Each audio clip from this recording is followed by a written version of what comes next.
the eastern reaches, a land of wolf roads and old blood, where pack law is written in scar tissue and territory lines are drawn by whoever is still standing. This is not a story about heroes. It is a story about two people who should have destroyed each other, and the thing that refused to let them. The knife at her throat was her own. Saraphene Voss registered that detail with the particular clarity that only comes when the body has given up on fear and moved directly into calculation. The blade, bone-handled, curved, lifted from her boot 2 minutes ago, sat against her jugular with the practiced ease of someone who had done this before. Someone who knew exactly how much pressure to apply without breaking skin. She knew because she'd taught him that grip herself. 3 years ago. In a different life. "Tell me," said Kale Drave, his voice low and level at her ear, "what the 7th coordinate maps to. And do it before I decide your tongue is the only part of you I actually need." The ruins of the Ashark archive smoldered around them. Someone had set fire to the east wing. The smell of burning cedar and old vellum was suffocating, the smoke thick enough to taste. Through the flames, Saraphene could see the crystallized vessel on the altar. 6 soul fragments suspended inside, luminous and trapped, pulsing like captive stars. All it needed was the 7th. All she needed was 30 more seconds. "You already know the coordinate," she said. Her voice came out steadier than she deserved. "You've known since chapter 4 of the cypher. You just can't read it." His grip tightened fractionally, not threatening, reminding. "Then read it for me." No, the silence that followed was the kind that had weight. The kind that pressed against the eardrums. Behind them, the fire was eating through the support beams. Somewhere beyond the archive walls, wolves were fighting. She could hear the crack of bodies hitting stone, the wet sound of injury, the shortened howls of people who would not make it out. Saraphene, her name in his mouth, still did something she refused to name. It had the same quality it always had, ground down, reluctant, like he'd had to excavate it from somewhere he didn't want to visit. "You said you'd let me go," she said. "After. We're not after yet. We're close enough." Another silence. The crystallized vessel on the altar began to vibrate, a high, thin sound like a tuning fork held too long. The soul fragments inside were reacting to the building's collapse of containment. In 4 minutes, maybe 5, the ritual would fail, the stored essence would dissipate. 6 wolves would die. Not the hollow, living dead version of death they were currently experiencing, but the real, final kind. Or she could redirect the cypher, burn the ash mark off her own skin. Turn the lock the other way. She had known since the archive that this was how it ended. She just hadn't decided yet whether she was going to tell him. Kale Drave removed the knife from her throat. He didn't step back. He simply lowered his arm, and she felt him exhale a slow and jagged thing against the back of her neck. "Then finish it," he said. "Whatever you're planning. Finish it." She turned to face him. In the firelight, with the smoke between them and the sound of the world coming apart at its seams, Kale Drave looked exactly like what he was. A man who had made a catastrophic mistake and had been spending every hour since trying to figure out how to pay for it. She was still deciding if payment was possible. She pressed her palm flat against the altar. The ash mark on her spine ignited. Chapter 1. 6 days earlier, Saraphene Voss had been minding her own business in the Greyvale Market when 3 wolves with iron suppression cuffs and a formal warrant found her between a stall selling dried mushrooms and one selling knockoff silver charms. She had run. Of course she had run. The suppression cuffs meant someone with council sack access was involved. The warrant, she'd caught only a glimpse, but a glimpse was enough, bore the seal of the Rogue King's territory, which meant the warrant itself was technically illegal. The Rogue King had no council standing. He had no right to issue warrants in the free territories. He had issued one anyway. That told her 2 things. He was desperate, and he had stopped caring about appearances. Neither of those was good news for Saraphene. She made it 4 blocks before the 3rd wolf caught her from above, dropping from a market awning with the particular gracelessness of someone trained for force rather than elegance. She went down hard on the cobblestones, felt her left palm split open, smelled her own blood, bright and immediate. She head-butted him on the way up. The crack was satisfying. The man, she identified him, dazed, as the Rogue King's beta, reeled back with a broken nose and a sound that was half snarl, half surprise. She was already moving, already calculating the distance to the alley mouth, already. Stop. Not loud, not aggressive.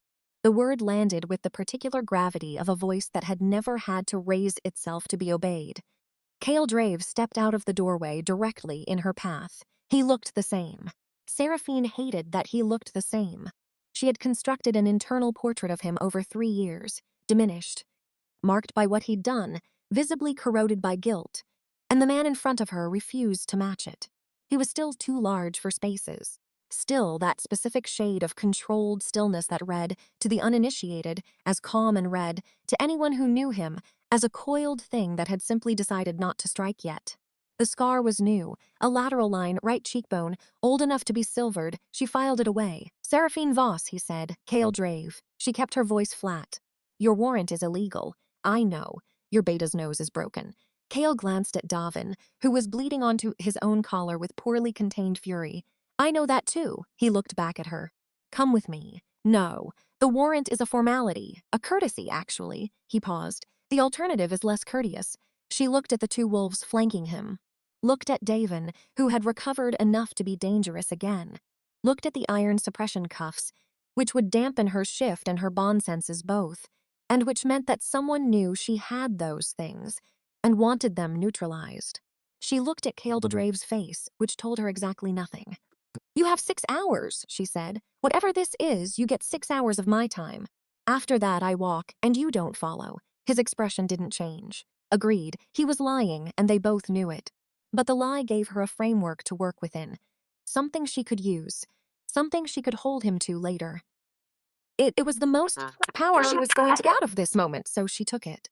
The cuffs went on. The iron bit immediately, a dull pressing silence settling over the wolf part of her like snow over a fire. Not painful, just absent. The way a sound seems louder once you realize it's stopped. They moved her through the market alleys and into a covered transport. Kale sat across from her. He didn't speak. He didn't watch her the way her captors usually did, with the particular mix of wariness and appetite that came with having a suppressed wolf in your custody. He watched the road instead, jaw set, some internal calculation visibly running. He'd looked like that, she remembered, when he was 3 moves into a plan he didn't like but couldn't see around. The transport smell told her. North, high pines, thin air, the mineral bite of snowmelt. His territory, the Greyspine range. She had not been north in 3 years. She kept her breathing even, and her hands loose in her lap and studied the scar on his cheekbone until he caught her looking. He didn't comment on it. She didn't offer one. They arrived at the Greyspine stronghold at dusk. She knew the layout. She'd studied it once, professionally, in a previous life when knowing the layout of an enemy's home was a survival skill. It was larger than she'd expected from the maps. Stone, mostly, old stone, the kind that had absorbed decades of pack energy and held it in the walls like warmth. Davin manhandled her through the entrance hall more roughly than he needed to. She allowed it with the patience of someone who was counting debts. Then they brought her into the war room. And she saw the body. It lay on the stone table, a rogue wolf, male somewhere in his 30s. He had been large in life. Death had emptied him of it. His skin had the specific gray-blue tone of someone who had been drained rather than killed. His veins shot through the skin like black thread, tracking the path that something had taken as it moved through him. His face was locked, jaw slightly open, eyes not quite closed, the muscles frozen in an expression that was not quite a scream and not quite surprise. Something that lived between the two. Saraphene had seen that expression before. She had seen it on 47 wolves the night her pack burned. She had catalogued it in the days after with the cold documentation of someone who needed to understand what had happened because understanding was the only thing left to hold on to. She kept her face neutral. She kept her mouth shut. She kept every single thing she recognized about that corpse locked behind her sternum, where Kale Drave could not reach it. Knowledge was the only currency she had. She was not spending it without a price. "Sit down," Kale said. She sat, not because he'd told her to, but because she wanted to think, and thinking was easier when she wasn't performing defiance. She studied the body from the chair. Up close, the blackened veins were worse, a webwork of them concentrated over the chest and throat, thinning toward the extremities. Extraction. Something had been extracted from him. "How many?" she said. Kale standing at the far end of the table with his arms crossed, and his face still doing that carefully, nothing expression. 3. Confirmed. possibly more in the outer territories. We haven't gotten clean reports. Where were they found? 2 in the eastern reaches. 1 on my eastern border. Time of death estimated? The border wolf 6 weeks ago. The reaches wolves within the last fortnight. She let the timeline sit in her head. 6 weeks between events. Then a gap, then acceleration. The gap bothered her. What had changed? She didn't ask that aloud either. Kale pushed away from the wall and crossed to the other side of the table. He moved with the particular purpose of someone who had rehearsed this moment, who had decided what he was going to do next, and was now simply executing it. He reached beneath the table and pulled out a roll of heavy paper. He laid it flat. Saraphene looked at it.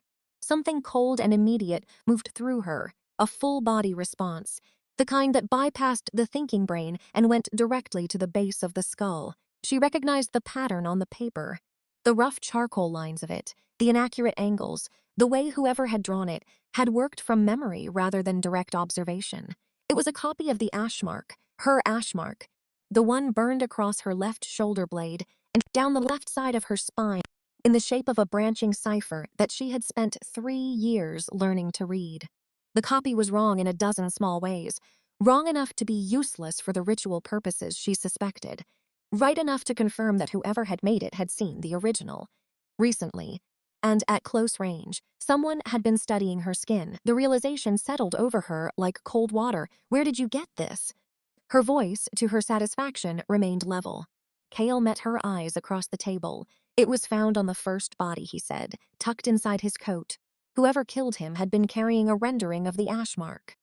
Saraphene looked at the copy for a long moment. Then she looked at Kale.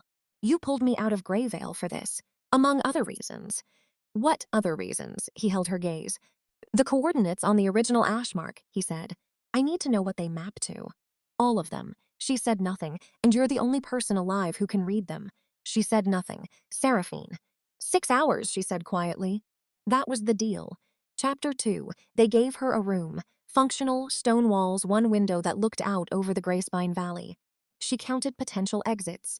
The window, a 2-story drop, non-fatal with a controlled landing.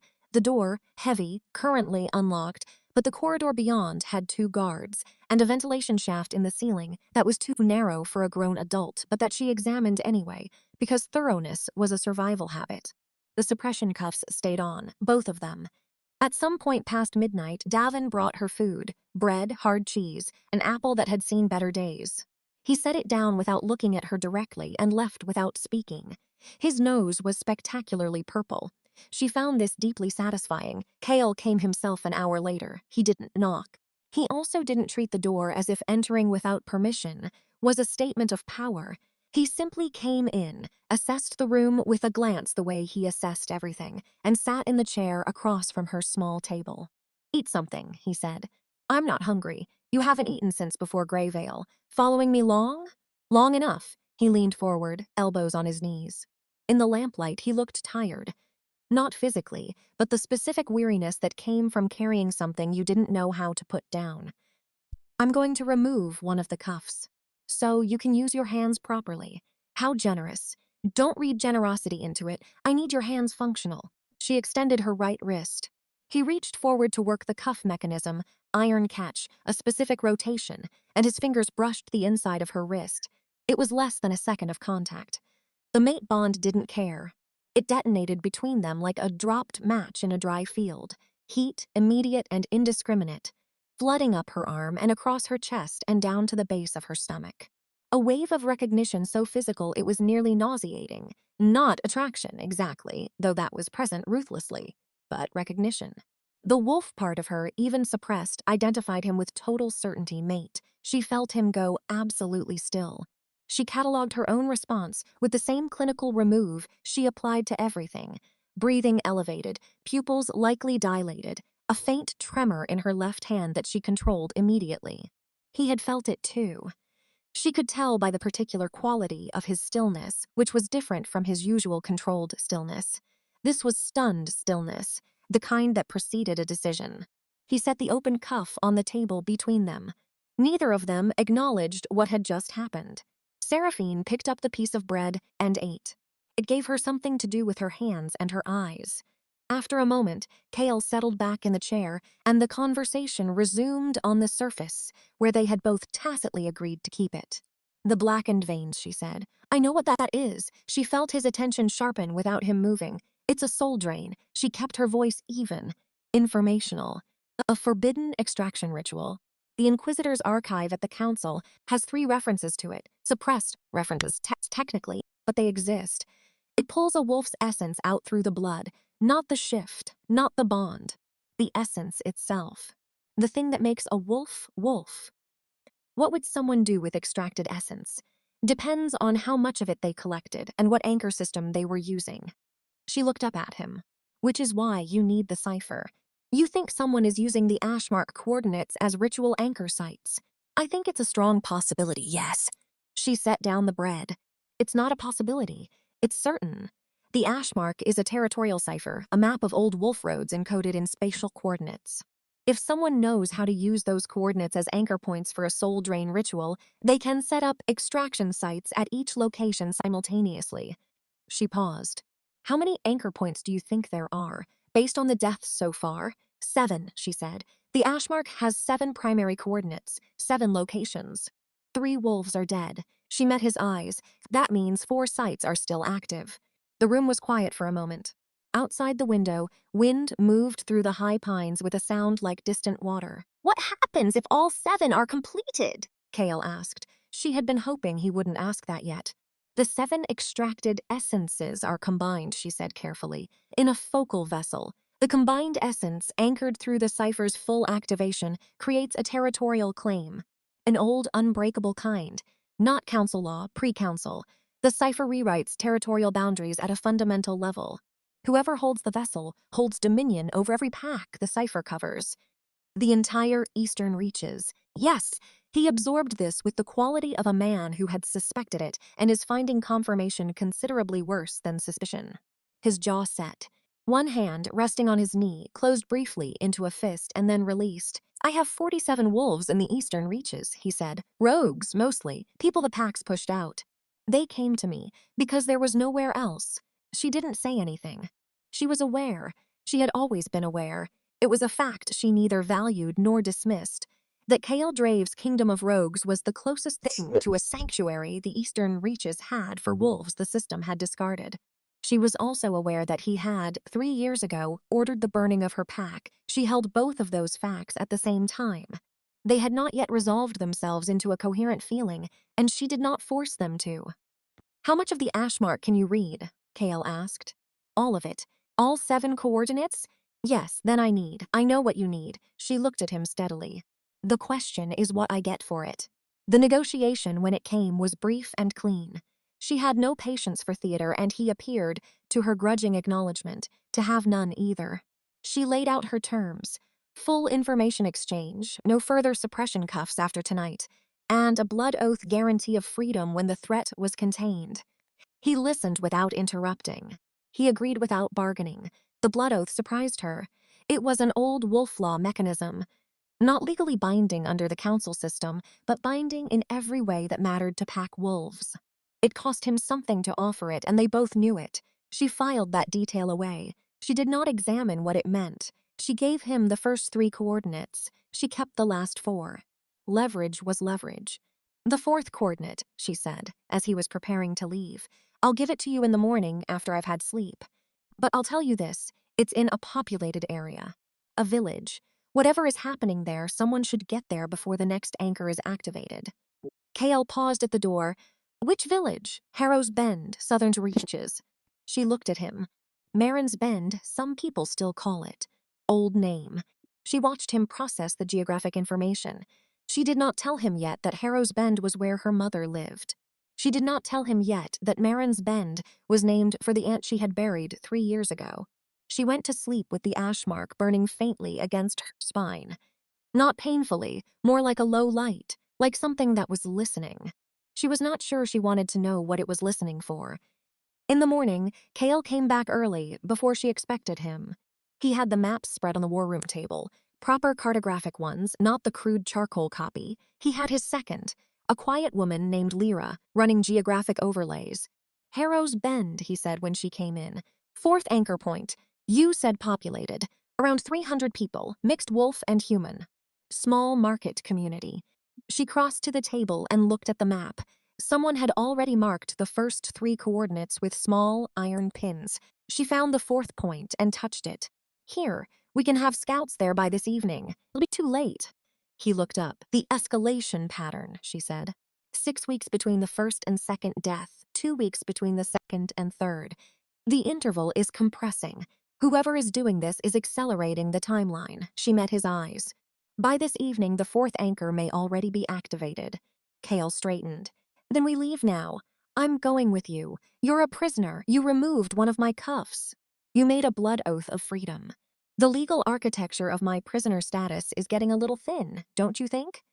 She held his gaze. I'm the only one who can read the ash mark in the field. If the ritual is mid-activation when we arrive, you need me there to understand what you're seeing. He looked at her for a long moment.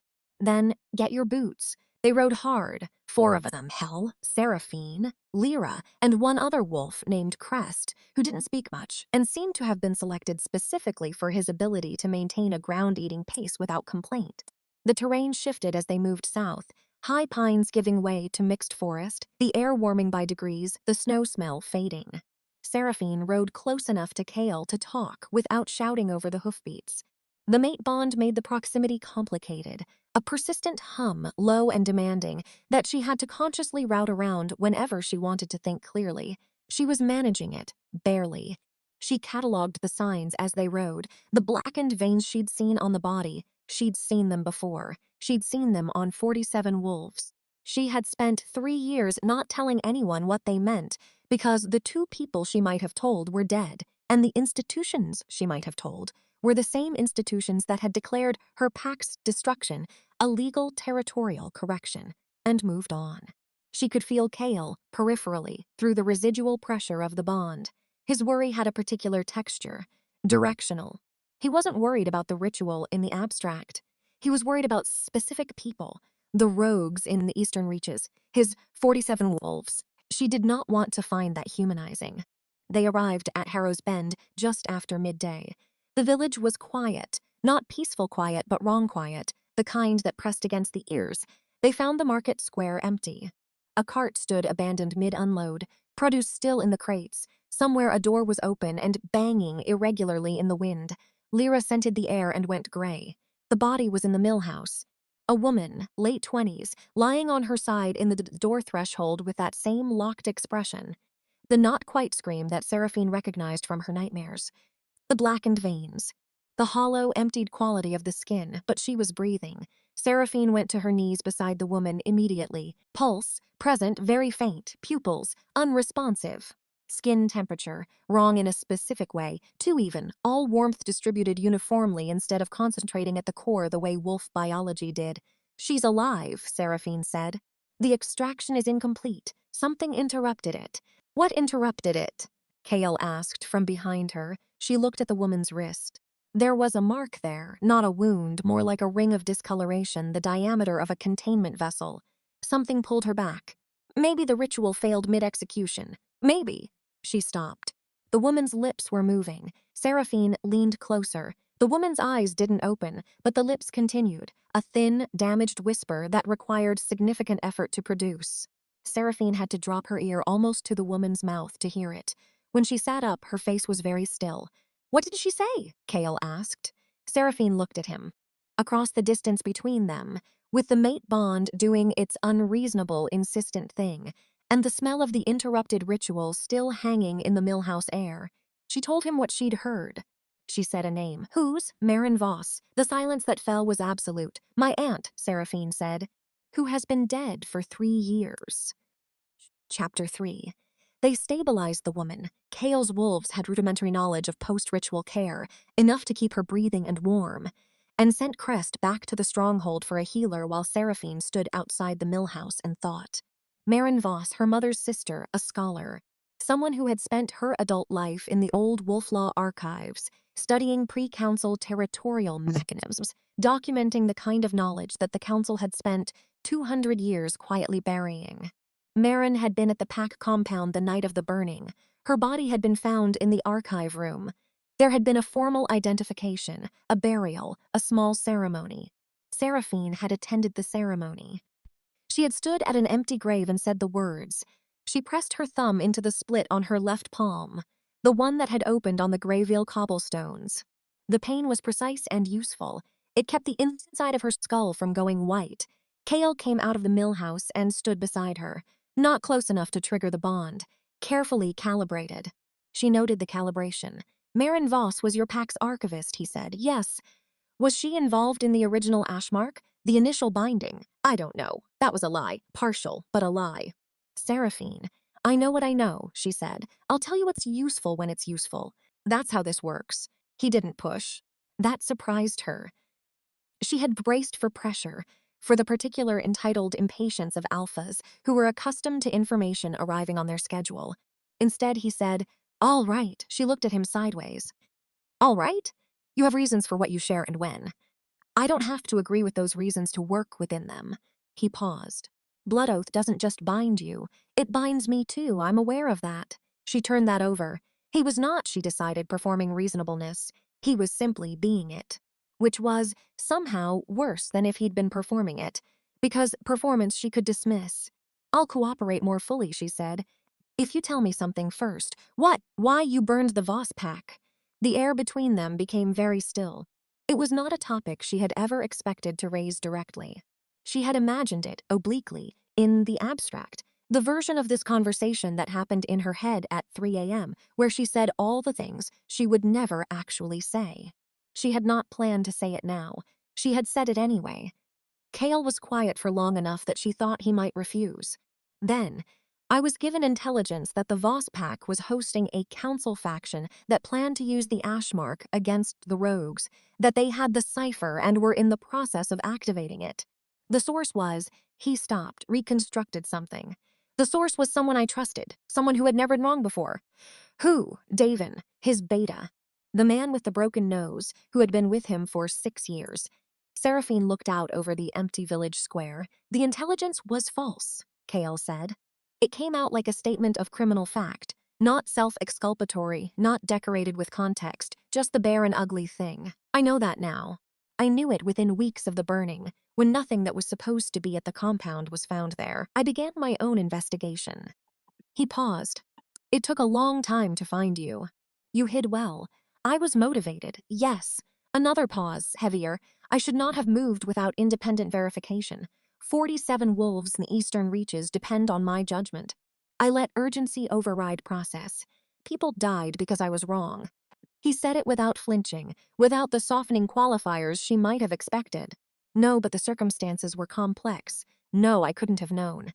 Just the weight of it, held. She had spent 3 years curating her hatred of him into something precise and maintainable. It had been useful. It had kept her upright. It was becoming slightly more complicated. The blood oath stands, she said finally. I'll give you the remaining 4 coordinates. And I'll tell you what I know about Marin. Thank you. Don't thank me. It's a transaction. She turned back toward the mill house. I need to examine the ritual site more closely. There will be a focal mark somewhere. A point where the extraction vessel was positioned. If I can find it, I can tell you how long ago the ritual was prepared. That gives us a timeline. And the 5th coordinate. If the interval is compressing, we have time. She was not certain of this. A day, maybe 2. She paused at the door. The 5th coordinate is further north. High terrain. We'll need supplies and a shelter plan.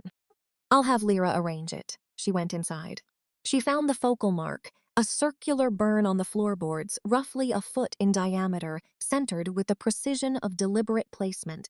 She knelt beside it and pressed her palm flat, feeling the residual energy of the interrupted ritual. The ash mark on her back responded, a spreading warmth like a bruise in reverse. She had known for some time that she was connected to the cypher in ways that went beyond having it burned onto her skin.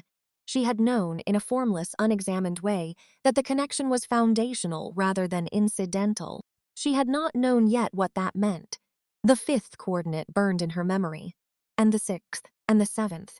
The 7th, she thought, was the one she hadn't yet decided what to do about. The road north was long. They camped one night in open terrain, a shallow valley with good sightlines and reasonable wind protection. And Kale set the watch rotations with the practiced efficiency of someone who had been managing security logistics since before she was born. Or so it felt. She was sitting with her back against a spruce tree when he brought her a cup of something hot from the campfire. She took it without comment. It was bitter and strong, and she drank it gratefully. The fifth coordinate, she said. On the ash mark, it corresponds to a geographic feature, a shelf of exposed granite on the Greyspine's eastern face.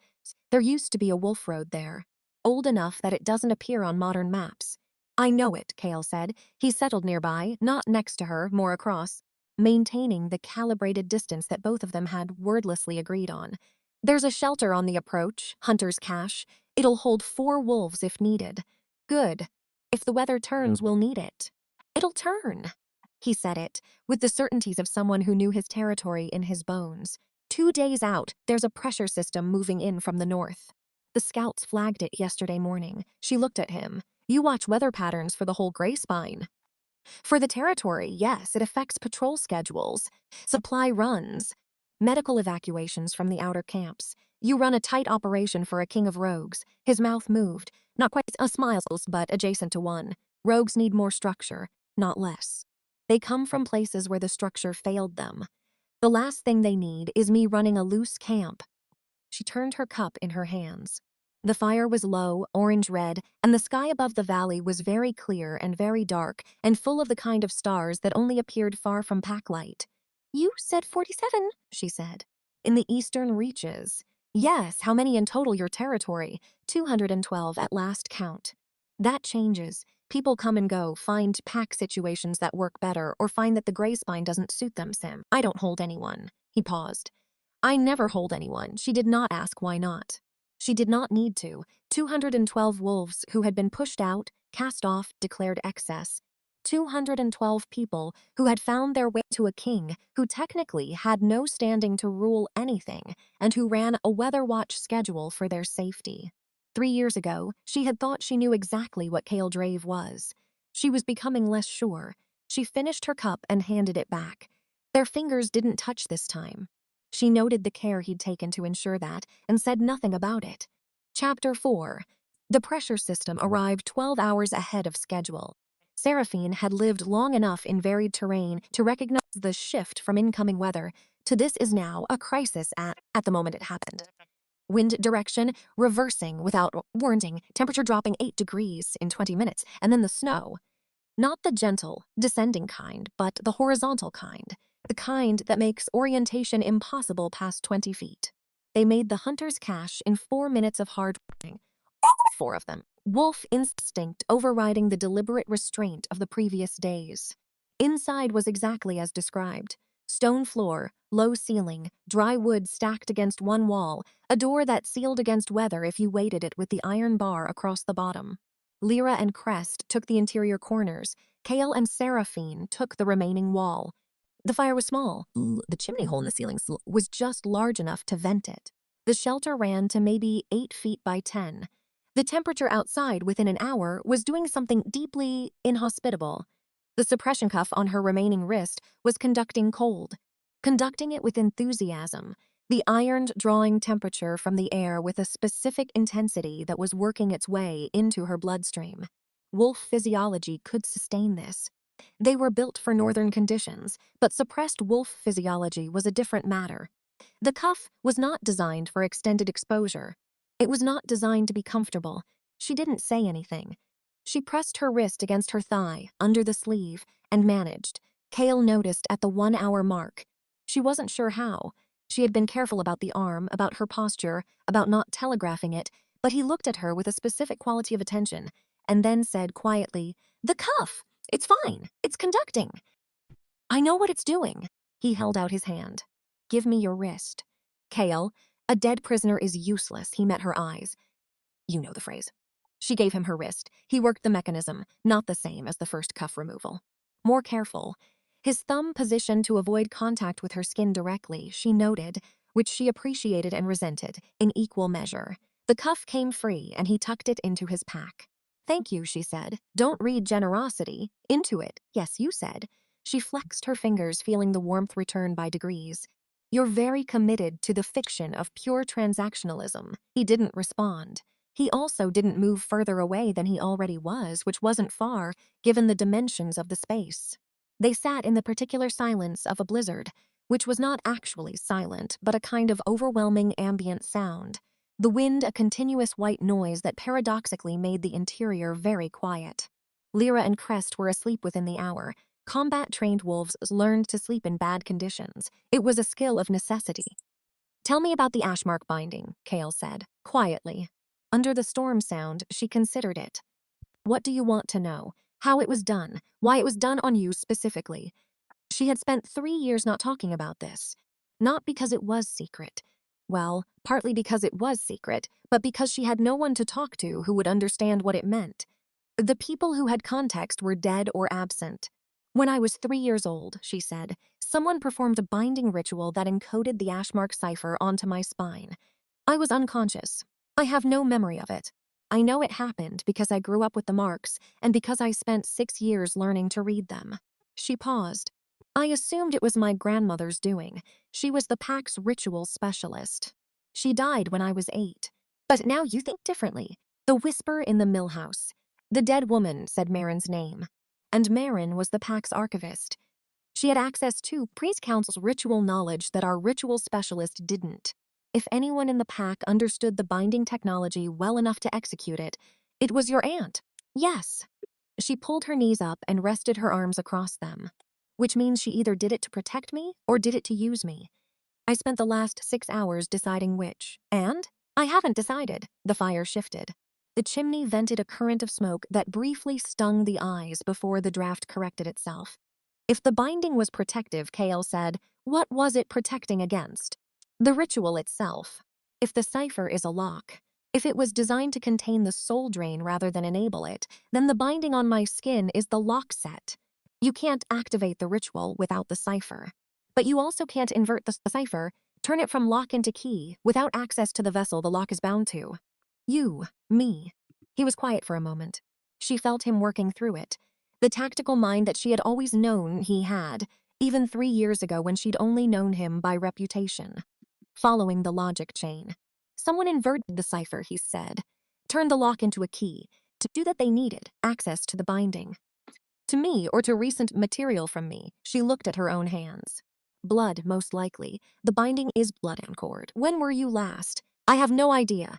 She held up her wrist, the one the cuff had just come off. In the firelight, there it was. A mark she had not examined before because she had not thought to look. A small, precise puncture scar, days old. The kind a fine needle would leave, inserted while someone was asleep or otherwise incapacitated. She had been incapacitated, she realized. The transport. The covered wagon, the road north, the hours where she had slept because her body had demanded it. After the chase and the cuffs and the adrenaline burn, she looked at Kale. Someone took my blood while I was in your custody, she said, very carefully, which means the person who inverted the binding had access to me, in your territory, possibly before you even brought me in. She watched him follow the implications. She watched him arrive at them. I need you to tell me, she said, who in your pack knew I was being retrieved? Who knew the timeline? Who had access to the transport? His jaw set, that's a very short list. Then make it shorter, he did not argue. He did not point out that she was, technically, his prisoner, suggesting that he investigate his own people.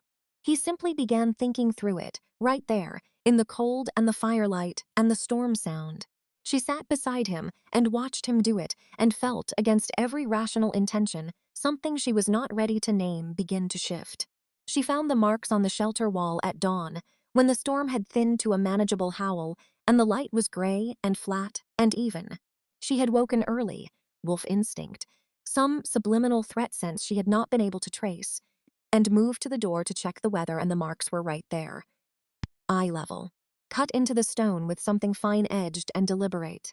She stared at them for a long time. They were coordinates, 4 of them, scratched in precise shorthand notation. Ashmark notation, the cipher she had spent 6 years learning, and that she had shared with exactly 2 people in her life, both of whom were dead. She recognized the handwriting. It was hers. Chapter 5. There was no clean explanation for the shelter wall coordinates.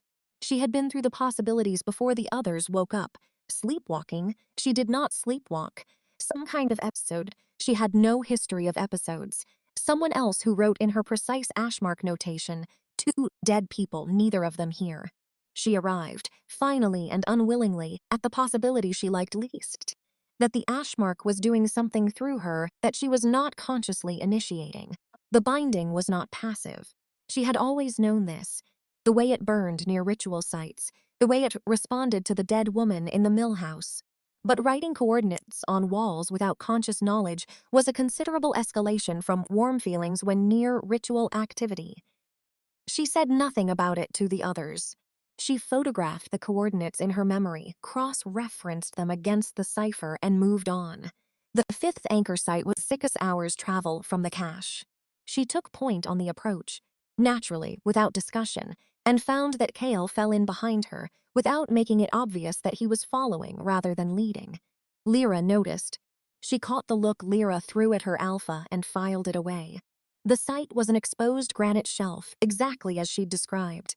A flat section of ancient rock, scoured clean by generations of wind, with a natural bowl formation at its center that would have served as a natural ritual focal point for anything requiring stable ground and elevation. The wolf road was visible if you knew what to look for, a worn path in the stone, old enough to be moss-edged, that curved up from the tree line below. It was empty, no body, no vessel, no evidence of the soul drain. "We're early," Kale said. "We're early." She crouched at the edge of the bowl formation and pressed her hand against the stone. The Ashmark burned, stronger here, more insistent, like a hand placed flat on a vibrating surface. The site is primed, though. The preparation has been done. Someone was here. Recently. Hours? A day, maybe less. She stood and scanned the approach routes. The shelf was exposed on 3 sides. The 4th side, north-facing, dropped sharply to a ravine. They'll come back to complete the ritual. The preparation stage is separate from the extraction itself. They need a live wolf brought to the focal point. So we wait, or we destroy the preparation. She looked at him. If I interfere with the priming, the site becomes unusable. Whoever is doing this would have to prepare a new location. That buys us time. Can you interfere with it? She looked at her hands. Yes, but it'll hurt, and I'd rather save the approach for when it's necessary. She scanned the site again. Let's see what else is here first. What else was here turned out to be considerably more than a ritual site.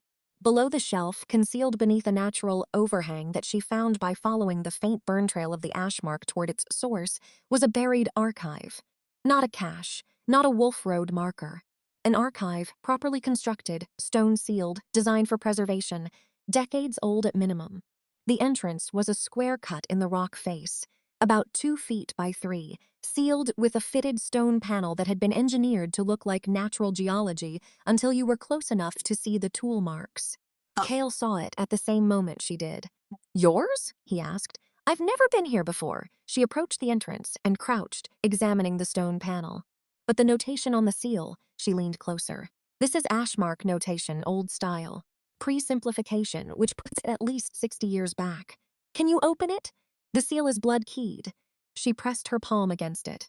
After a moment, a long one, during which she was aware of Kale standing immediately behind her, of his warmth at her back, of the mate bond running a persistent low current between them, the stone panel released. A soft hydraulic sound, stone on stone, and then it moved. Inside, rolled documents in sealed tubes, a set of flat stone tiles inscribed with the same old Ashmark notation, and a single-bound book that looked considerably older than the archive. She pulled the book out first. The cover bore no title. On the inside front page in handwriting, recognized as well as her own, "For the vessel when she is ready. M.V. Marin Voss." She opened it. The first pages were explanation, careful, scholarly, addressing the reader with the assumption of significant context. Saraphene read quickly, her mind moving ahead of her eyes, pulling at the meaning. The Ashmark had not been created by her grandmother. It had not been a Voss pack tradition.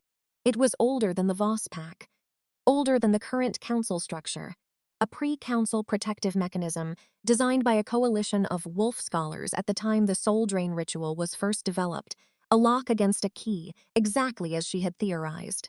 The scholars had recognized that the soul drain was too powerful to simply suppress. Someone would always reconstruct it. So they had built a counterweight. A cipher so complex that the ritual could not be activated without it, and a bloodline binding so specific that the cipher could not be activated without the vessel. The vessel was always of the same bloodline, the binding passed matrilineally. Saraphene's grandmother had carried it. Her mother had been passed over. Something about the compatibility of the binding with the specific bloodline expression. And Marin had identified early and with scholarly precision that Saraphene was the next vessel. At 3 years old, Marin had bound the cipher to her. The book went on. Saraphene read with increasing speed and decreasing capacity for emotional processing, a state she recognized as useful and temporary. The key information was on page 47. The binding could be reversed. The cipher could be removed from the vessel. This would break the lock permanently. The soul drain ritual could never again be anchored to the cipher's coordinates, but it would also eliminate the countermeasure. No cipher, no lock. The soul drain ritual would exist in the world without a built-in check. The alternative, the cipher could be redirected, used in reverse. Not as a key, but as a drain itself, pulling the soul fragments back out of any focal vessel and dispersing them rather than consolidating them. This would preserve the lock, but it would require the vessel to route the redirection through her own body. It would not kill her. It would, the book noted with the clinical honesty of someone who had never had to actually do it, be extremely unpleasant. She set the book on her knee. Outside the archive entrance, she could hear Kale moving, checking the perimeter. Lyra, close by, the wind on the granite shelf, constant and cold. She had known, somewhere below the level of language, since the mill house, since the woman's whisper, since the coordinates on the shelter wall, written in her own hand. She had known that the ash mark wasn't just information on her skin. She had known that it was going to ask something of her. She had just been postponing the reckoning. She tucked the book inside her coat. She picked up the bound stone tiles, examined them, put them back. She took 2 of the document tubes, the ones her instinct flagged as relevant, and sealed the archive. When she came out, Kale was standing at the edge of the shelf, looking north. "Anything?" she asked. "Clean sight lines. No approach yet." He turned. "What was in there?"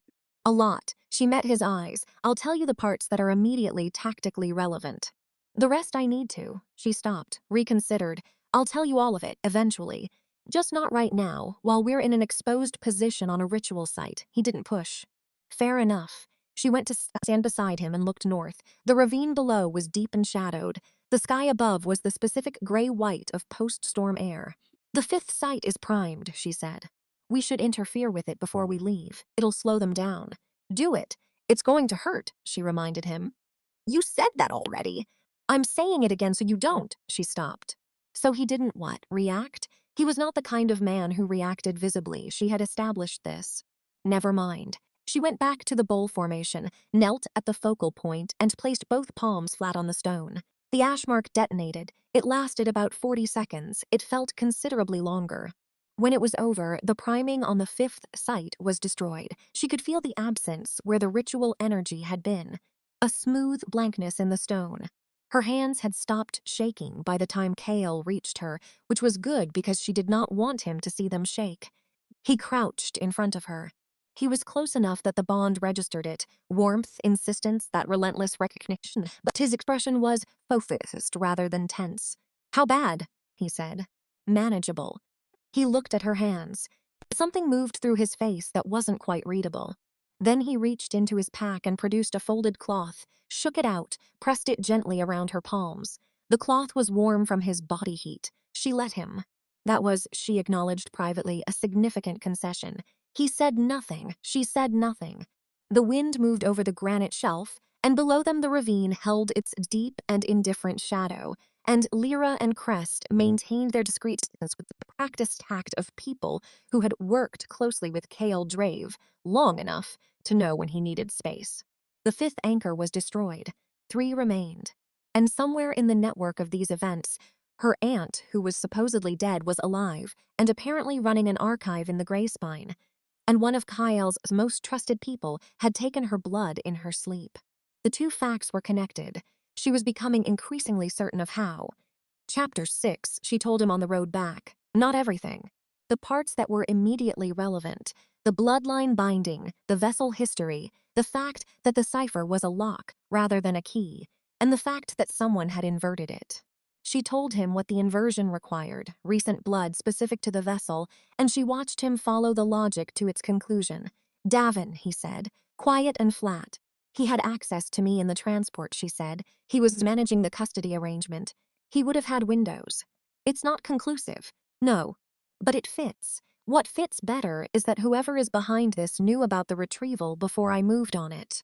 Which means the intelligence about you, the cypher, the need for your cooperation, was already in play before I found you. He paused, which means someone was managing me, running me as an asset toward a specific outcome. Getting your hands on me. Yes, she let that sit between them. The implication was uncomfortable enough that neither of them addressed it directly. If Kale had been managed, then his decision to retrieve her had not been his own. Not entirely. The blood oath, the deal, her cooperation, her physical presence in the Greyspine, all of it had been the goal of whoever was orchestrating the soul drain sequence. She was meant to be here.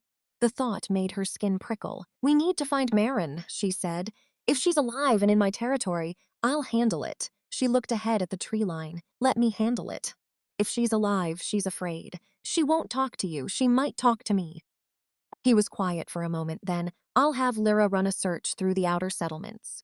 Anyone using a name that's been registered within the last 3 years, female, early 60s, scholar type. She won't have used her real name. No, but the settlements track arrivals. It'll narrow the field. Another pause. There's one settlement I haven't told you about, Ridgemark. It's not on any map. It's where I send people who need genuine anonymity, people with active threats against them. He met her eyes. If your aunt came to me for protection, she might be in Ridgemark. Saraphene stopped walking. He met her gaze steadily. I didn't know who she was. I didn't know her connection to the Ashmark. I take in people who need it. She came in 3 years ago, used a different name, claimed she was a retired scholar. I had no reason to question it.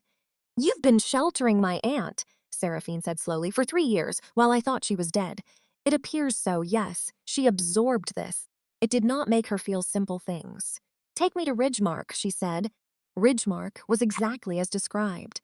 A cluster of structures built into a hillside, integrated with the natural terrain so thoroughly that you could walk within 50 meters and miss it. The people there watched their approach, with the wariness of those who had learned that caution was a survival tool. Kale moved through it with the ease of a man who was known here and trusted, not the deference she'd seen from his formal pack wolves, but something quieter. People met his eyes. One woman reached out and briefly touched his arm as he passed. He noticed her noticing. He didn't explain it. Marin Voss was in the third structure. Third from the left, stone exterior, a small window with dried flowers in it. Saraphene knew it was hers before the door opened. Some bone-deep recognition that was not the mate bond and not the Ashmark, but something simpler and older. When the door opened, her aunt looked at her and aged 10 years in a second. Sarah, she said. Aunt Marin. Saraphene heard her own voice from a distance, very even, very controlled. You died at a fire 3 years ago. I know. There was a funeral. I know that too. You need to tell me everything. Right now.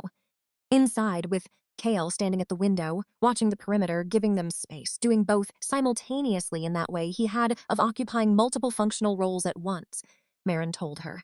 The confession was comprehensive. Marin had been tracking the soul drain threat for 15 years. She had identified through the archive work that the cipher was at risk of inversion and that the current vessel, Saraphene, would eventually be targeted directly. She had arranged the burning of the pack herself. No, not the burning, the appearance of the burning. She had arranged for the pack to scatter, to go underground, to lose themselves in the free territories and beyond, and had used the chaos of an actual territorial conflict to mask the exit. The 47 casualties reported at the pack compound had been staged with records, not bodies. Most of the Voss pack was alive, distributed in hiding. Saraphene sat very still. Most, she said. Marin's face creased. Not all. Some were genuinely caught in the conflict. I couldn't. There wasn't time to. She stopped. 7. I'm sorry. 7 didn't make it. 7 out of 47 was not the math Saraphene had been living with. The math she had been living with was 47. The weight of 47 names, 47 faces, 47 losses she had carried in her chest for 3 years. She was going to need considerable time to recalibrate. Not now. Who arranged the conflict, she said. Who did you use as cover? Marin looked past her at Kale. Marin, Saraphene's voice sharpened. I was given intelligence, Marin said carefully, that the Rogue King was moving on an eastern pack anyway, territorial expansion. It seemed like useful cover. She stopped, looked at Kale again. I gave false intelligence about the Voss pack to the Rogue King's beta. I told him the pack was hosting a faction that planned to use the Ashmark against the rogues. I gave Davin a reason to advise his alpha to move on us. I used the movement as cover for the scatter. The silence in the room was absolute. Saraphene turned, very slowly. Kale was still at the window. His face was doing nothing.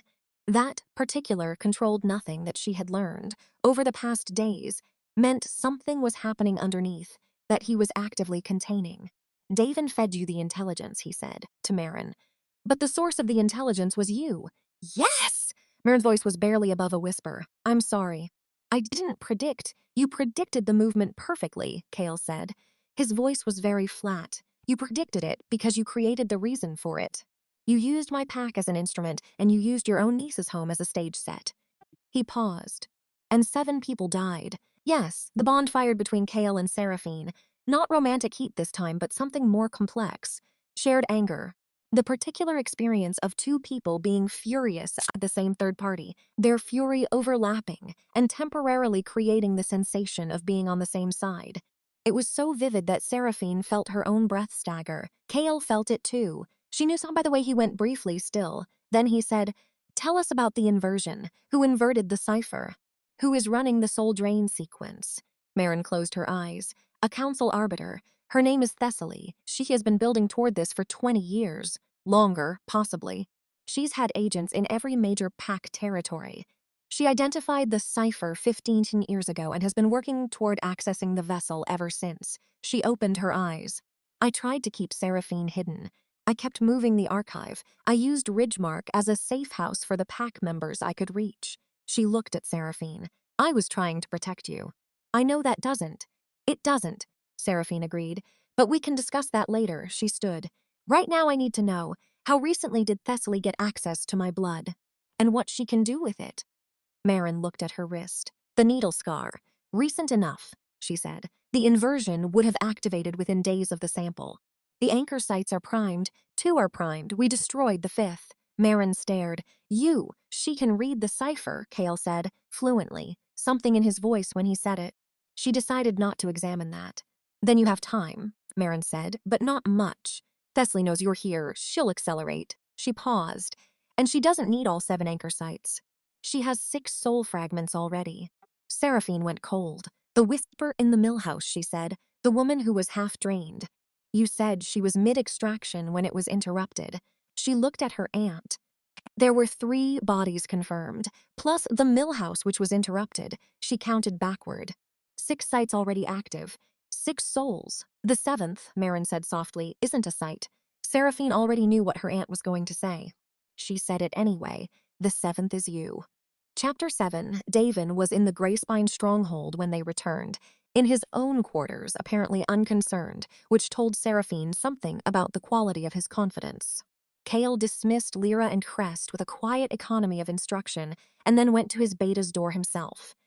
The conversation that followed was not loud. She did not hear all of it. She stood in the corridor, close enough to understand the shape of it. Controlled questions, flat responses, then a longer silence, then something from Kal-El that had no volume at all, the quietest thing she had heard from him, and then Davin's voice rising, a crack note in it, a thing breaking that had been under pressure for a long time. The door opened. Kale came out. His face was utterly composed.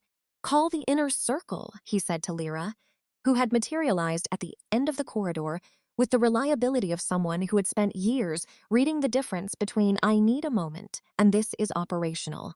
Full meeting, main hall now. Then he walked the length of the corridor to where Saraphene was standing. It's Davin, he said, not a question. Yes. Since when? He doesn't know exactly. Years. Thessaly's people made contact, initially with information he found genuinely useful. Pack intelligence, root data. It's how these things start. Gradually, the requests became more specific, more consequential. He paused. He says he didn't know about the soul drain, about the deaths. Do you believe him? A long pause. I believe he believed he was feeding information. I don't believe he made the effort to find out what the information was enabling. That's not the same as innocent. No, it isn't. The meeting in the main hall was brief and surgical. Kale laid out what he knew in front of 15 of his most senior people, named Davin's role directly, and had him restrained before Davin could finish formulating whatever his defense was going to be. No theater, no extended confrontation, just the rapid, functional dismantling of a secure trust. Saraphene watched Kale do it and felt something she didn't want to feel, because she could see what it cost him, not in drama but in the particular quality of stillness that had replaced his usual controlled alertness. Something had gone quiet in him that should have been moving. Something had been turned off. Lyra sat with the weight of it on her face. She had known Davin longer than Kale had. In the aftermath, when the hall had emptied and Davin had been secured and the logistics of internal investigation had been delegated, Saraphene stayed at the table with Kale. He was looking at the maps, precisely and blankly. There are 3 remaining anchor sites, she said. Thessaly will know we're moving fast. She'll consolidate. She'll go to the 7th, Kale said. To you. If she completes the other 2 and then acquires the vessel directly, she can complete the ritual without anchor sites at all. With the blood she's already taken and direct physical access to the vessel, she can drain me in place of the 7th site. Yes, she looked at the map, which means the remaining 2 anchor sites are a distraction. She might not complete them at all. They're leverage. A clock she's showing us, to draw our attention while she moves on you. To draw your attention, she corrected, while she moves on something else. She looked up. Marin. If Marin is the original binding specialist, and Thessaly has my blood but needs context for the inversion mechanism, she'll take Marin. To complete the technical work. KL straightened. Ridgemark, he said. Go, she said. Now, he was already moving. Davin, he called over his shoulder. She heard him, from across the hall, give Lyra the supplementary instruction in 4 words. Get to Ridgemark. Fast. She stayed at the table for a moment after he left. In the empty hall, with the map spread out and the fire in the hearth and the sound of the stronghold moving around her. Wolves and their routines, the ordinary machinery of a working community. She thought about 7 anchor points and 1 vessel, and a council arbiter 20 years into a plan. She thought about Marin. She thought about a 3-year-old and a binding performed without consent, and a scholar who had decided that protection was worth the cost. She was still deciding if protection was worth the cost. Davin's voice reached her from across the space. He was still visible at the corridor entrance, under restraint, waiting for formal lockup. He looked at her. Something in his face was past pretending. She doesn't need all 7, he said. Loud enough for her. She has 6. She just needs yours. Saraphene looked at him. I know, she said. Chapter 8. They got to Ridgemark 3 hours before Thessaly's people did. That margin was the difference between Marin alive and Marin dead, and Saraphene was not above acknowledging it. She would not have credited Kale's pace setting, his absolute refusal to slow the approach regardless of terrain or weather, with saving her aunt's life. She would not have said it. She thought it very clearly. Marin, when they arrived, already knew something was wrong. She'd been packing. Not randomly, methodically, the specific documents and materials that were most critical, the archive book, the stone tiles, scholars and their organizational instincts in a crisis. They moved her out of Ridgemark and into a secondary location, one of the Greyspine patrol posts staffed and defensible, and Saraphene sat with her aunt while Kale ran the logistics of a perimeter with Lyra and the available wolves. She watched him through the post window, directing people with the economy of a man who knew his territory and his people intimately enough to deploy both without waste. He's good, Marin said from behind her. He burned your cover story. He burned it because I manufactured it. A pause. He's still good. Saraphene turned from the window. Don't try to make me sympathetic. I'm not. I'm making an observation. Marin's eyes were very steady. He drives himself hard. His people know it. They work hard because he doesn't ask anything he won't do himself. I know. Marin was quiet a moment. You've been watching him. I've been assessing him. There's a difference. Of course there is. The tone was careful, not pressing, not amused. Just present. the specific register of someone who had known Saraphene since birth and knew the difference between the face she showed the world and the one underneath it. "Don't," Saraphene said. "I'm not doing anything. You have that look." "What look?" "The look that means you've noticed something and you think I've noticed it too and you're waiting to see what I'll do about it." She sat down across from her aunt. "I've noticed it. I don't know what to do about it. Can we please focus on the part where a council arbiter is trying to drain my soul?" "Yes," Marin said. "Of course." The information exchange took 2 hours. Marin laid out everything she knew about Thessaly, the timeline, the method, the scope. Seraphine cross-referenced it against what she'd learned from the archive book and what she'd read in the cypher directly. The picture that emerged was precise and unpleasant. Thessaly needed the focal vessel, Seraphine, present at the 7th anchor point. Not because the ritual required her physical location there, but because the cypher redirection mechanism worked both ways.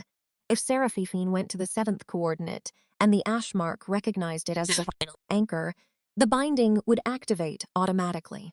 The lock would try to either close or open, and with the inversion already in place, it would open. "Unless I redirect it first," Seraphine said. "Yes. How much of me is left when I do that?"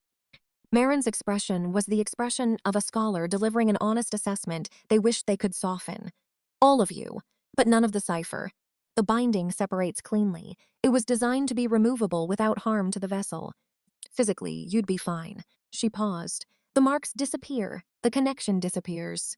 You would no longer be able to read the cypher, but the soul fragments go back.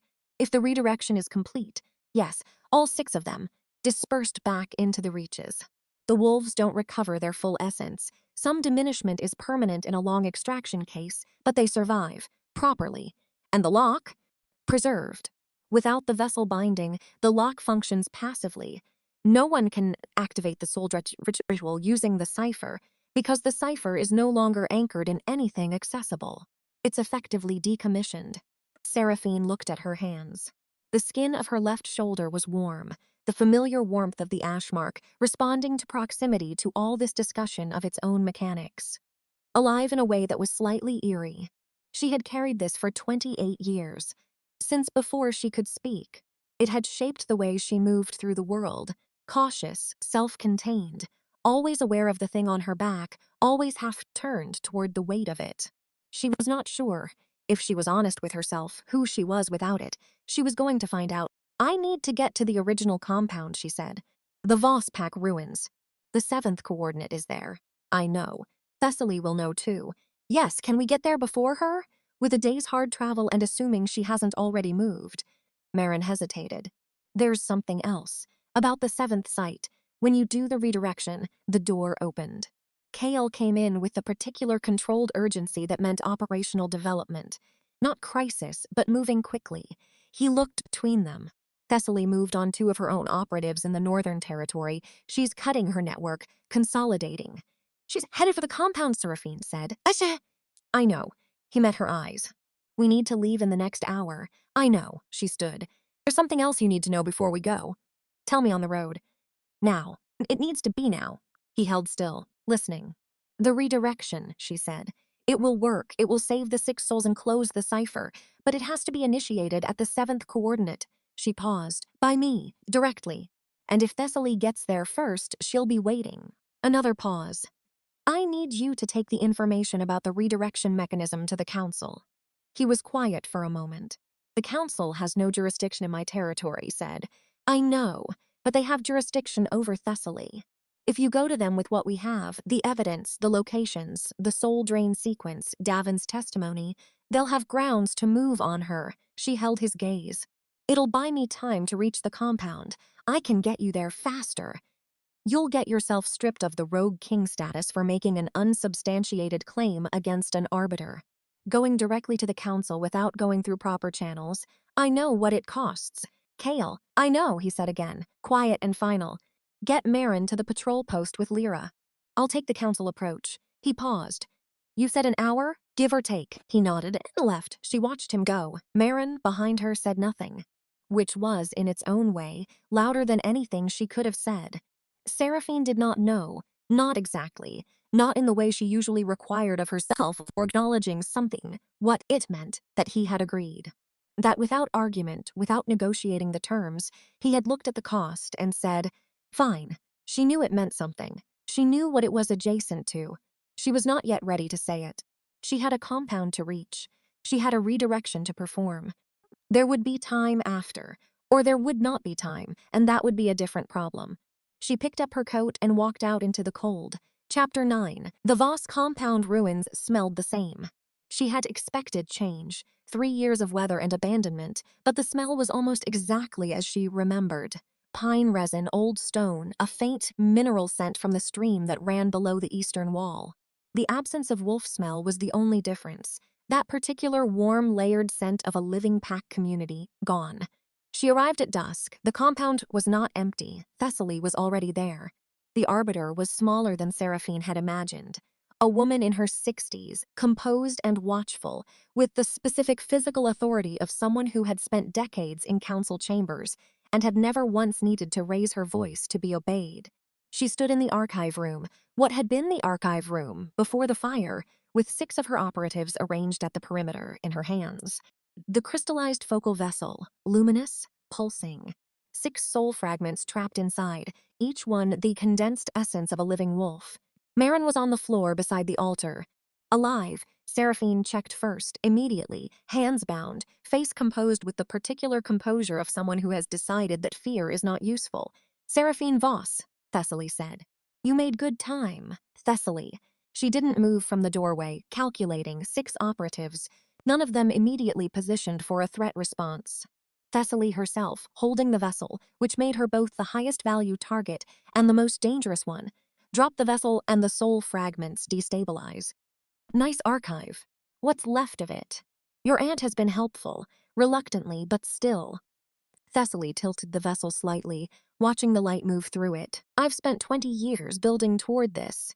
I find I'm inclined to be magnanimous about the method given the outcome. 20 years to take control of 200 packs. 20 years to take control of a system that is genuinely broken. Thessaly's voice was reasonable, conversational. The council allocates territory by political influence and bloodline status. Rogues get nothing. Small packs get swallowed. The reaches are ungoverned. All of that changes with the cypher. She paused. I'm not a monster. Whatever Marin told you, I'm a reformer. The soul drain is a means, not an end. You killed 3 wolves, I regret that. The extraction process is less precise than the archive suggested. We're still developing the methodology. Saraphene filed the phrasing. It meant research. It meant records. It meant that if Thessaly's work was documented somewhere, there was evidence beyond Davin's testimony. The vessel, she said. What exactly are you planning to do with it? Complete it. Thessaly met her eyes. You're the 7th anchor. Come willingly into the drain, Saraphene. I take your essence, the cypher activates, and the redirection takes effect on council-wide territorial law. It's 3 minutes of discomfort for a generation of structural change. It's not discomfort, it's death. It's not, essence death is still death. She kept her voice steady. The wolves who survived the partial extractions, they're alive in the way a stripped house is still a house. The walls are there, the content is gone. She looked at Marin. Aunt, I'm all right, Marin said. Good. She looked back at Thessaly. I'm not walking into the drain, but I'll make you a different offer. The redirection mechanism, I use it. The 6 souls go back. The cypher closes. You don't get territorial control, but you avoid a council charge of capital ritual abuse, which is currently being assembled as we speak. Thessaly blinked. By whom? The rogue king went to the council an hour ago without proper standing. He accused you directly, which means the council is now required to investigate the accusation, even if they strip his status for making it. She watched Thessaly absorb this. You have a narrowing window. For the first time, something flickered in Thessaly's composure. I don't need all 7, she said, quietly. I have 6. If I take yours by force, she looked at her operatives. Something silent passed between them. Marin dies first, Saraphene said. Flat. The operatives paused. I walk into the drain willingly, she continued, or Marin walks out that door right now, and you lose the only person who can technically verify the inversion mechanism is working. Your operatives are capable. They're not scholars, she held Thessaly's gaze. Marin goes free, and then we discuss the rest." Thessaly was silent for a long moment. Then, let her up. One operative moved toward Marin. Saraphene watched the approach, watched her aunt, being helped to her feet, watched the calculations in Thessaly's face. Not accepting the deal, she was clear-eyed enough to see, but buying time for a counter-move. Which was fine. Saraphene only needed Marin on her feet and at a position close to the doorway. She placed her palm flat on the altar. The ash mark detonated, full ignition, the most intense she'd felt it, every coordinate in the cipher firing simultaneously. The room blazed with it. Not visible light exactly, but a quality of presence that every wolf in the space felt as a physical pressure. The focal vessel began to vibrate. The soul fragments inside responded, pulling, straining toward dispersal. The crystallized structure was designed to hold them, but it hadn't been designed for an actively redirecting cipher. The vessel was beginning to lose coherence. "Stop," Thessaly said sharply. "Let Marin go," Saraphene said through her teeth. The ash mark was pulling now, not just pushing outward, pulling her.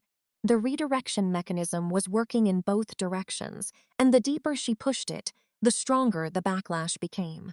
She could feel it moving toward her core, searching for the binding that anchored the cipher to her blood. It was going to hurt significantly worse than the fifth anchor site. "Manage it," she told herself. 3 more minutes. 2 more minutes. "Marin," she said, "get out." "Saraphene, now." The door burst open. She almost broke concentration completely. Kale came through the doorway with 3 of his wolves behind him. Lyra, Crest, and one she didn't recognize, moving with the particular coordinated efficiency of people who had worked together through real emergencies, enough times that the choreography was muscle memory. He read the room in half a second. Thessaly, the vessel, the operative positions, Saraphene at the altar. He crossed to the altar in 6 strides. Thessaly's operatives moved. Kale's wolves intercepted. The room became operational. But Saraphene's focus was narrowing. The backlash was accelerating, the cipher pulling inward toward the core binding, and she needed to finish the redirection before it finished the redirection for her in a way she wouldn't survive. She pressed harder. The altar stone was hot under her palms. She could feel the soul fragments in the vessel straining. "Saraphene." Kale's voice immediately behind her. "What's the timeline?" "Minutes." She pushed the word out through the compression in her chest, "maybe less." "The backlash is," she stopped. Could not afford to explain. "Don't let Thessaly get to the vessel, I see it." Kale, I'm here." 2 words, utterly grounded. She pushed the redirection another degree further. The ash mark turned on her. It was not painful in any conventional way. It was more like being pulled inside out, the binding seeking its anchor, finding that the anchor was fighting back, and intensifying the pressure until something gave. She felt her hands slip against the altar. She felt her knees start to go. She felt the inside of her skull go white. 3 more minutes, but she was not sure she had 3 more minutes. She was not sure she had one. Something caught her, not the altar, not the floor. Kale's arm across her back, bracing her upright, his chest at her shoulder. The physical fact of him, warm, solid, present, a specific gravity that gave her something to push against. The mate bond detonated between them for the 3rd time, but not with warmth this time. With weight. A deep, irrefutable, structural weight. The kind that was not about heat or recognition, but about foundation. About something deciding not to let something else fall. "Finish it," he said at her ear. Exactly as he had said it at the start of this story, in the cold open that now felt like 100 years ago, when she hadn't known yet what kind of man said "finish it" and meant "I'm not leaving." She finished it. The redirection completed in a single long terrible moment. The focal vessel shattered. A clean, explosive crack, the crystallized structure going to powder. 6 columns of light, faint and formless, dispersed outward through the walls and the floor and the ceiling and the open doorway. Gone back to the reaches. Gone back to 6 wolves who would wake in their beds. Wherever they were, whoever was watching them, with a diminished and ragged but present sense of themselves restored. The ash mark went cold. It didn't go dark. It simply cooled from active to silent to absent. She could feel the marks still faintly, the raised texture of the old burn scars on her skin. But the intelligence behind them was gone. The cipher was empty. The lock was closed. She was standing in the ruins of her PAX archive room, with Kale's arm around her and plaster dust on every surface and the remains of a Council Arbiter's 20-year plan on the floor. And she was thoroughly, completely, and for the first time in 6 years, not the vessel of anything at all. It felt like putting down a weight she'd been so accustomed to that she'd forgotten she was carrying it. Thessaly was restrained. Her operatives had been subdued. 1 had run, 3 were down, 2 had surrendered when it became clear the ritual had failed. Lyra had Thessaly's wrists, and Thessaly was not fighting it, with the specific quality of someone who had calculated the odds and found them insufficient. "The council is coming," Kale said. He was still behind her, his arm still there, and she had not moved away from it. 30 minutes, maybe less. "I gave them the location." "Good. When I went to them, I know what it cost. It was worth it," very quietly. Not a declaration, just a statement of position. She turned to face him. That brought them close, closer than the calibrated distances they'd been maintaining all week, and the mate bond said something that no longer required interpretation. Simple, patient, waiting. She looked at him. "You left your title on the table," she said. "Yes, for a stranger, for you." He held her gaze without flinching from it. "That's a different category." She looked at the ruins around them. The archive her pack had called home. The place where everything had ended and, apparently, where everything was now either going to begin or close. "I need time," she said. "I know. You burned. I know what I burned. I know what it was. I know what it wasn't." He was very still. "I'm not asking you to forgive me on a timeline. I'm not asking you to forgive me at all. I'm telling you that you have a choice here, and I'd like to be one of the choices. That's all." She thought about 47 wolves and 7 deaths and a 3-year lie and a blood oath made without negotiation. She thought about a cloth wrapped around her hands on a cold granite shelf. She thought about someone who went to a council that would strip him of his standing and left his title on the table and ran. "Ask me again," she said. In a month, his exhale was almost imperceptible. "All right, a month," she repeated. "That's not a no. I know." Something moved through his face. "That's the most significant thing I've heard in a long time." The council wolves arrived 23 minutes later. She watched them process the scene, the shattered vessel, the restrained arbiter, the dispersed fragments of a 20-year conspiracy, with the methodical thoroughness of people who had not expected to be right about what they'd been told and were now managing the discovery that they were. Kale answered their questions with exactitude and no editorializing. He gave them Davin's testimony, the archive documents Saraphene had retrieved, and a geographic record of the anchor sites, the souls involved, and the estimated timeline of recovery. He did not mention the mate bond. He did not mention the month. She stood nearby and watched him and thought about 212 wolves in the Greyspine, who would wake up tomorrow with an alpha who no longer had official standing and who would need to rebuild his position from the foundation if the council's formal review went badly. She thought about how they would receive that news. She thought about how she would. Marin came to stand beside her. Her aunt looked exhausted and old and deeply relieved, and also like someone who knew they owed a debt that would take years to pay down. She didn't try to say it. She just stood there. Saraphene, after a moment, let her. Chapter 10, the recovery took 3 weeks. 6 wolves woke, scattered across the reaches and 2-pack territories south of the Greyspine, with the particular disorientation of people who had been missing from themselves for varying periods. 5 of them had complete recoveries, or close enough. The 6th, the woman from the Harrow's Bend millhouse, retained a level of fog that the healers said might be permanent. She was alive. She was herself, approximately.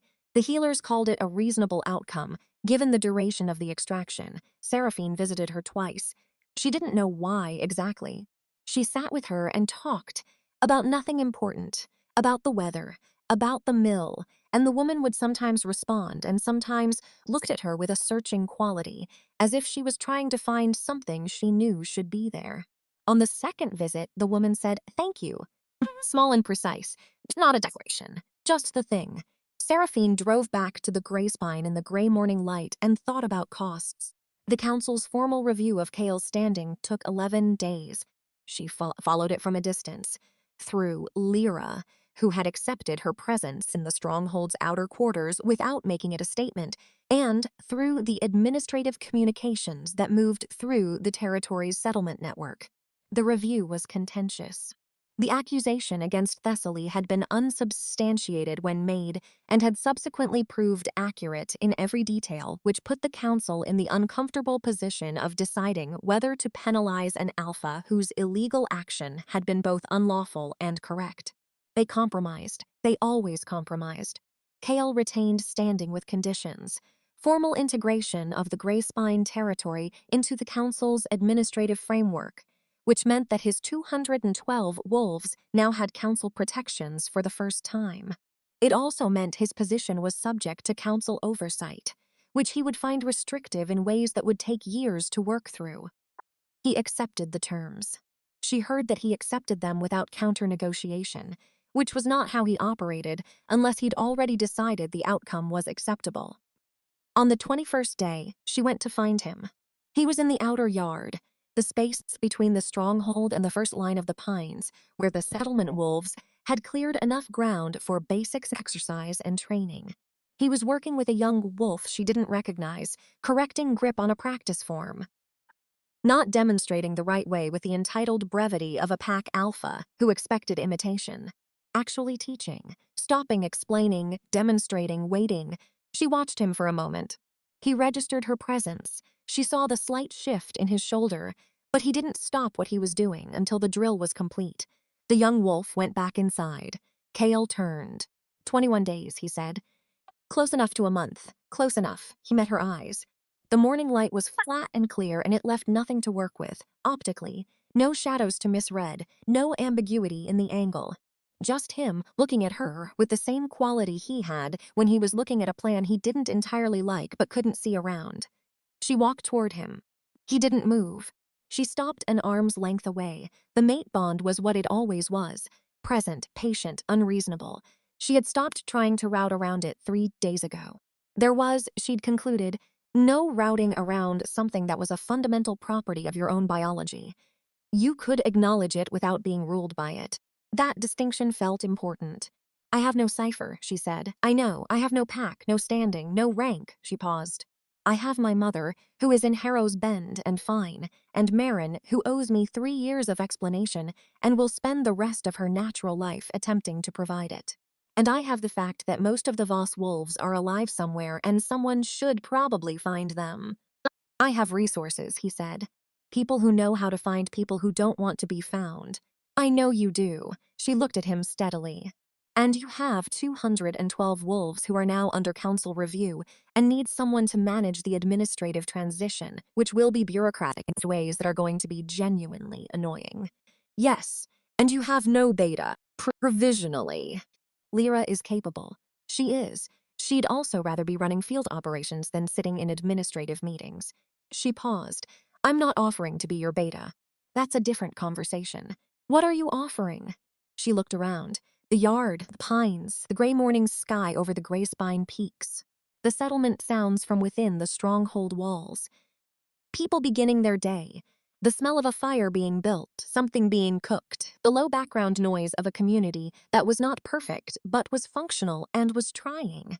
I'm offering to stay, she said, for now, and to see. For now and to see, he repeated. He said it without irony, testing the phrase for its weight and finding it, apparently, sufficient. It's not a declaration, she said. It's a direction. It's enough. He paused. More than enough. She looked at him for a long moment. In the flat morning light, with the mate bond sitting in her chest, with the patience of something that had always intended to wait however long was necessary, she thought, he is not the thing I built in my head to hate for 3 years. He is not less than that, because the man in my head was made of projection and grief, and he did not burn my pack in the way I thought, and he did still burn it in all the ways that mattered. And neither of those things is resolved yet, and both of those things are true simultaneously. She thought, I can hold both of those things. She thought, that might be what it looks like to begin. Teach me the weather watch system, she said. He blinked. Of all the things she might have said, that clearly was not the one he expected. The weather watch, he repeated. The patrol schedule integration. You said it affects supply runs and medical evacuations. I'd like to understand how the territory operations start being useful. She met his eyes. I intend to be useful. A pause. Something moved through his expression. Not quite the not quite smile from the early days, but adjacent to it, more settled. "Come inside," he said. "I'll make you something hot and show you the maps." She walked beside him toward the stronghold door. Their hands didn't touch. They didn't need to. Not yet, and maybe not for a while, and that was all right. Direction was not destination. For now was not forever. There was a difference between a beginning and an arrival, and she had learned in the past 3 weeks that she was not someone who could skip the distance between them. She could, however, walk it. Inside the stronghold, a fire was burning. The smell of it, pine resin and warmth, was nearly identical to the smell of her old PAX archive room, which she was choosing to treat as a coincidence rather than a metaphor. She was not ready for the metaphor yet. She was ready for the maps. And so the rogue king who burned a pack, and the vessel who outlasted it, they did not ride into anything. They did not arrive anywhere tidy. They sat with maps and set weather patterns and 2 centuries of complicated territory law and the ordinary, difficult work of building something from what was left. Which brings me to you, and to the question I can't stop thinking about. Kale Drave went to the council without standing, without proof, and without permission. He broke the law to save Saraphene time. But the truth is, none of this would have been necessary if he hadn't burned the Voss pack in the first place. His mistake created the emergency. His sacrifice resolved it. So I need to know, does the sacrifice cancel the debt? Can you earn back something that was never yours to take? Or is Saraphene building a home inside the ruins of a fire that he lit? Tell me what you think. Leave it in the comments. Because I don't think there's an easy answer, and I think that's exactly the point.